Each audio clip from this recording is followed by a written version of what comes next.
those in custody. Most importantly, it reminded me that a prison sentence should never become a sentence against human dignity.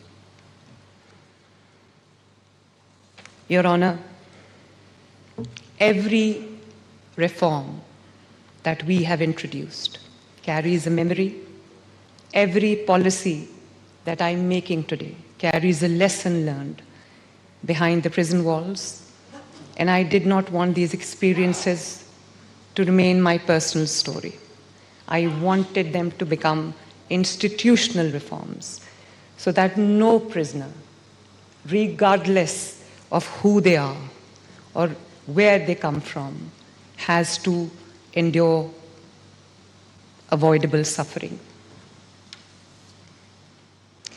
When we speak of prisons, we must look beyond walls, bars, and security arrangements.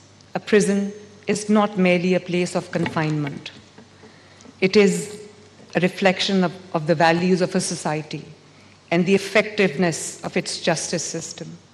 The manner in which we treat those in our custody ultimately measures our commitment to justice, to fairness, to compassion, to respect, and to human dignity. Punjab operates one of the largest correctional systems in Pakistan, comprising 45 prisons that currently house more than 69,000 inmates, close to 70,000, against an authorized capacity of approximately 39,000. Yet the challenge is not just overcrowding. Nearly 3/4 of our prison population consists of under-trial prisoners. The reality reminds us that prison reforms cannot be pursued in isolation. It must go hand in hand with broader reforms across the criminal justice system. For me, however, these reforms, as I just said, are not merely administrative decisions. Every reform, as I said, carries a memory. Every policy has a human story behind it. My story, my own story, story of thousands.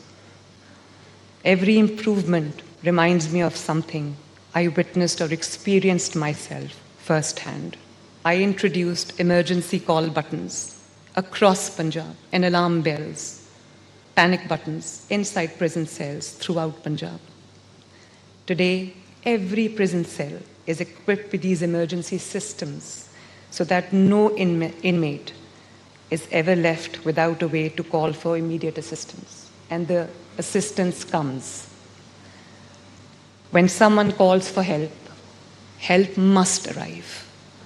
Human life cannot wait behind locked doors. A prison sentence should never mean abandonment, including my opponents, regardless of the offense they've committed, should be deprived of basic respect, of basic dignity, of basic cleanliness, of basic facilities. We have made sanitation, clean washrooms, proper ventilation, better accommodation, and access to essential hygiene supplies a priority. For women inmates in particular, Excellencies, hygiene products are not just a privilege. They are a constitutional right and a matter of basic human dignity. For someone behind bars, ladies and gentlemen, a meeting with loved ones is not merely a visit. It is often the reminder that life continues beyond prison walls. My daughter, my youngest daughter, who has just finished her graduation, was only 13 years old then. And I remember every time she used to walk into the meeting room, she used to leave crying. And as a mother, I know that every mother sitting here, every woman sitting here would identify with that. It was a very difficult time. Prisons also taught me the pain of separation in its cruelest form. While both my father and I were in the same prison, both times, my mother became seriously ill. For days, neither of us could speak to her. We could not sit beside her, hold her hand, or comfort her in her final moments. She left this world while we remained behind prison walls.